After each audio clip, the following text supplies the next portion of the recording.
This is ChangeMakers with Katie Gore, finding the right solutions for the affordable housing community. This week's ChangeMaker is Tyrone Roderick Williams, the Chief Executive Officer of Fresno Housing, a pivotal organization dedicated to creating and sustaining vibrant communities that serve nearly 50,000 residents across Fresno County. With over 25 years of experience in leading large-scale revitalization initiatives, Tyrone has become a catalyst for innovation in affordable housing and community development. Tyrone, welcome to the podcast. Oh, it's great to be here talking with you, Katie. It is such an amazing opportunity for us to come together. We just talked at NARO a couple weeks ago, and I'm thrilled to give this platform a chance for us and our listeners to get to know you more and to hear what's happening in Fresno. So welcome. Well, thank you. I am always honored to have the opportunity to share about the incredible things that are happening here in Fresno, and I'm happy to share the journey that brought me here. Let's start off by talking about that journey, because your career is quite interesting. It spans from architecture to real estate to urban planning. Let's just say, for example, if you were coming into the industry and somebody wanted to know, how did you get here and how did you do that? What would you tell them? I would tell them I took the scenic route. That's for sure. I never underestimated where I would be or the influence that I would have. I have been blessed with clarity of perspective for my career. Since I got to college, first of all, it started off with wanting to be an architect. So I got a scholarship to Prairie View A&M University. I am a proud graduate of a historically Black college. And while there, I realized that not only did I want to become an architect and understand how to design buildings, I wanted to understand how to design, construct, lease, finance. And someone said, that's real estate development. And even though I had never met anybody, I'd never even met an architect by the time I got to Prairie View, but I definitely had not met anyone involved in real estate development. But through a series of events, I had an instructor at Prairie View who was a graduate of MIT, and he shared with me, if you're really serious about becoming a real estate developer, there's one school in the country that can really put you on the right path, and I think you should apply. Do a long story short, I applied. I got a full scholarship to study city planning and real estate development at MIT, and that has catapulted me to places I could have never dreamed. And so after that, I decided that first I wanted to understand the planning issues, and so I worked at a planning firm in their planning department, working with real estate developers and architects to create vision, and then moved into the community development area in Roxbury, Massachusetts, working with a small nonprofit organization that was developing affordable housing. And that's where the whole world opened up about different aspects of affordable housing. And since then, I have held many positions. After leaving Boston, I headed up the Local Initiative Support Corporation, better known as LISC. I was the first director of LISC in Houston, and then moved on into commercial real estate development, developing multifamily projects, commercial and industrial, and then moved on to head up an affordable home building company in Houston, where I put all of those skills to work, from design to marketing to finance to construction. It was an incredible time. And then I moved to Atlanta and worked in Atlanta on a large redevelopment project that was a partnership between Integral Development, headed by Egbert Perry, and the Atlanta Housing Authority. And that really broadened my horizon and context. And that was the first interaction with a housing authority and understanding the impact and the role that a housing authority can play. But then there were some other stops along the way. But then I got a call from an executive search firm that says, Tyrone, there's an opportunity to oversee all of the funding that comes to the city and the county for affordable housing. And it's in Sacramento. And so through a series of events, I had the opportunity to move from Atlanta to Sacramento, and was there for 7.5 years with the Sacramento Housing and Redevelopment Agency. An incredible opportunity to serve under the leadership of Lachelle Dozier, who's one of this country's leading heads of affordable housing, and it was a joy. And then the opportunity opened up to move from Northern California down to the Central Valley in Fresno, and that's where I've served for almost 3 years now. And it has been an incredibly positive experience and impact experience, and all of the experiences and jobs, so to speak, that I've had over my past career are all colliding and in one place and in one space and time.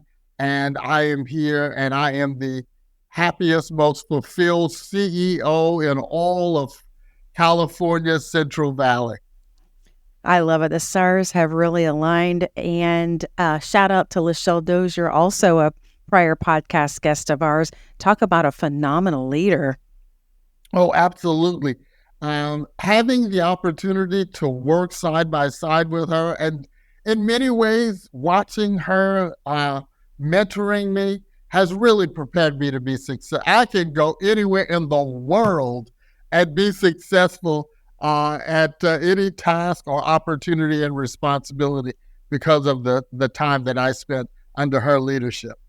Those revitalization efforts in Atlanta and Sacramento, what would you say is something that you've been able to bring now to Fresno from both of those experiences? Well, there are two experiences. One, because I oversaw, when I was in Atlanta, at that time, what was the largest public housing redevelopment effort, a development called the Villages at Carver, which looked at redeveloping a 105-acre public housing development site, but looking at not only redeveloping the units, but enhancing what was there. So it was not only just rebuilding multifamily units, but senior development, master planning for single-family home ownership opportunities, but partnering with the school district to have an elementary school, then a high school, then working with YMCA, the Boys and Girls Club, and bringing resources. So I learned all of that in Atlanta, and it really shaped my understanding and perspective of what an incredible role the head of a housing authority can play. It's not just handing out Section 8 vouchers or just managing public housing.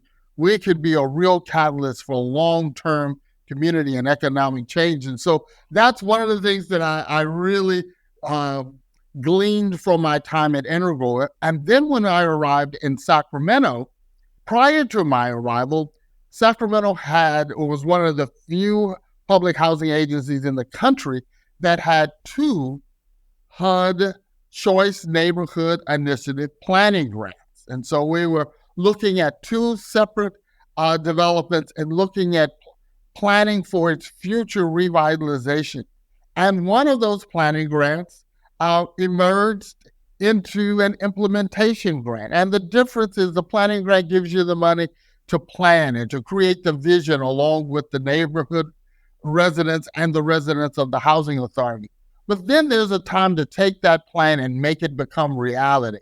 And that's part of what I enjoy about the architectural part of me. The architect has the ability to see the unseen and to cast the vision and create the vision long before it becomes a reality.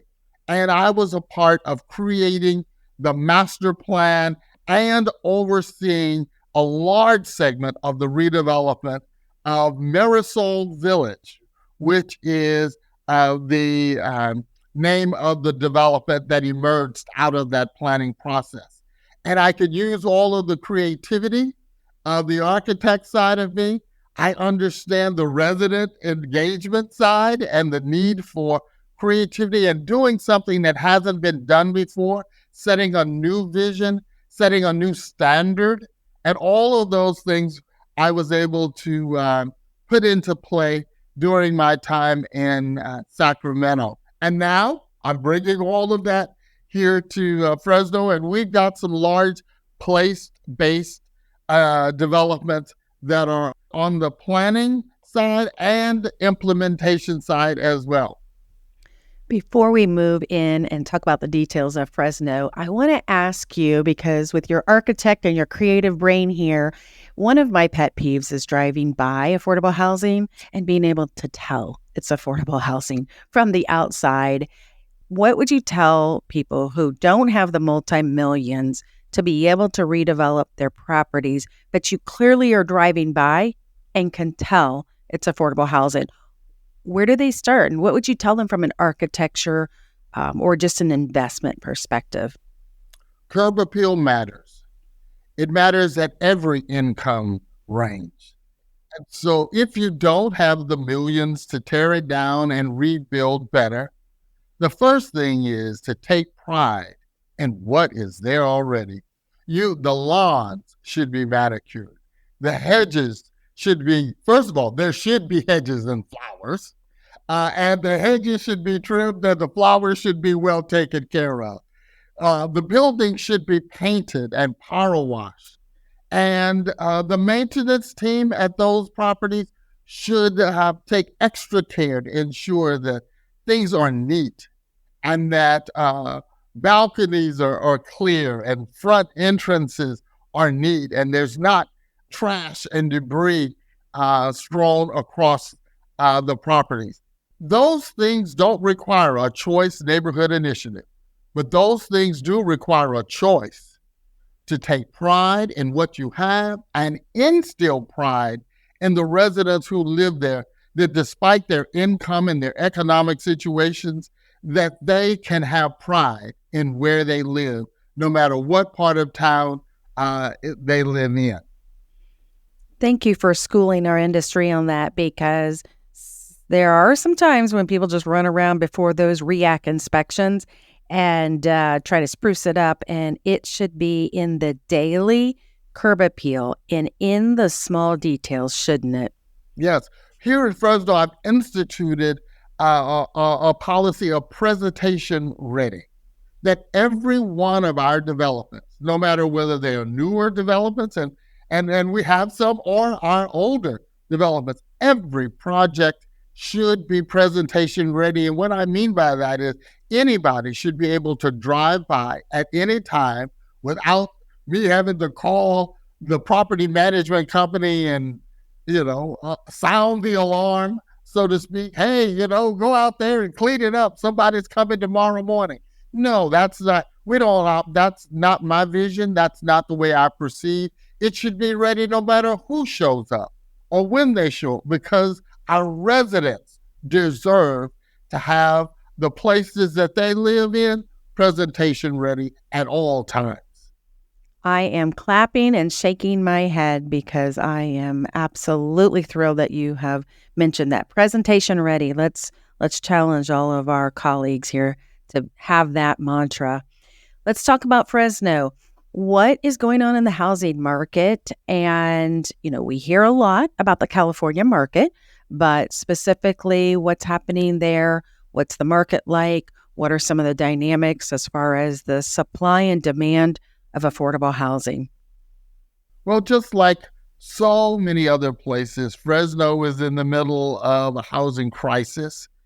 And the elements that have contributed to our crisis is really kind of the perfect storm colliding into the Central Valley. It really started with the Great Recession, when all new construction came to a halt of every kind. Single-family home developments came to a halt, multi-family home development. So all housing development in Fresno came to an absolute halt around 2008, 2009. Fresno had the reputation of being one of the most, because it's the fifth largest city in Fresno, one of the most affordable. It's in the Central Valley of California. It's surrounded by an agricultural economy. So probably almost everybody listening to your podcast has some food that's originated in some way from California's Central Valley. And so the wages are lower, but also the rents and the home prices were lower. And when COVID hit, people decided that moving out of the Bay Area or Southern California, the Los Angeles, San Diego area, and finding homes that they could afford at prices that they could afford, we had a mass migration from the Bay Area and Southern California into Fresno, and it wreaked havoc on our housing availability and our housing market. So in the last 4 to 5 years, easily, housing values have doubled, and the rental rates have increased in some areas by 60%. People who were never concerned about housing security are now catapulted into an environment where they're using more than, in many cases, 50% of their income on paying rent. The escalation of the single family market, without there being an equal escalation of wages, have locked and blocked out a whole new generation of potential home buyers who could not afford those escalated prices. But if you were from Southern California or the Bay Area, oh, you hit the jackpot when you came to Fresno and found out what you could get for the money that you had to spend. We have a lot of people from Southern California and the Bay Area who are elated to have moved to Fresno. But people who have been here all their lives are now struggling in ways that they never anticipated struggling before. And every day, we at the Housing Authority here are looking at what we can do to create more housing and more affordable housing options and opportunities for our current residents. Do you think one of the most effective ways to combat some of this gap is just focusing on the supply, whether it's focused for seniors or workforce housing? But is that the main way that you can tackle that, is to just build more? Or are you seeing other types of tools that can happen and combat some of that? Well, I think in Fresno, believe me, we have explored, let's just say, many, many, many options. So yes, there is a need to build more. That's one component of addressing the crisis. The other side, and there's been a whole lot of discussion, but not a lot of movement on it, is looking at capping rental rate escalations. What landlords can charge on an ongoing or an annual basis, and how fast rental rates can increase. There's been a lot of discussion about it, but there's not been any legislation that has been passed that would limit the rent escalations. And so our city and our mayor and our city council have been very proactive from a housing perspective. They are very supportive of using, they allocated about $40 million for affordable housing, which is more that's been allocated in the history of our city for housing. And so they've been very pro-housing. But they've revamped their approval processes for approving the time that it takes to get plans approved. We've looked at, accessory dwelling units as a potential option. We've, under Governor Newsom's Home Key program, I say we're now in the hotel, motel, Holiday Inn business, buying up hotels and motels and converting them into permanent affordable housing units. And so we've really approached it from a multi-angled perspective, but there's such great need and so much limited resources to address the size of the demand and need. So we've got a long way to go, but there is a will and there is collaboration in Fresno. And it does sound like it's going to take a little bit of all of those efforts, to have a build-friendly approach, whether that is for, fast tracking or streamlining or just these alternative types of models. So lots and lots of various mechanisms for delivery here. One question, how does the California Housing Finance Agency, what is their role in helping you, and how do those partnerships happen to kind of address some of this tension here and this gap as well?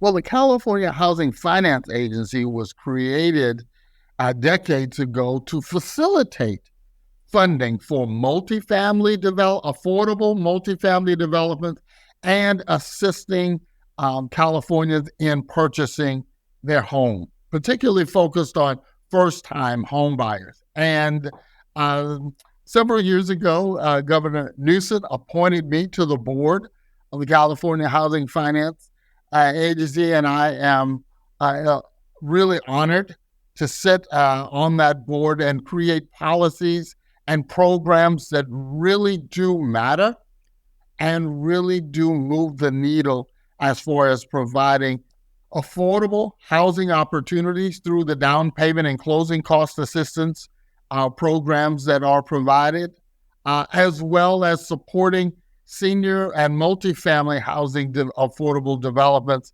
across the state by providing financing options that really make projects like that possible.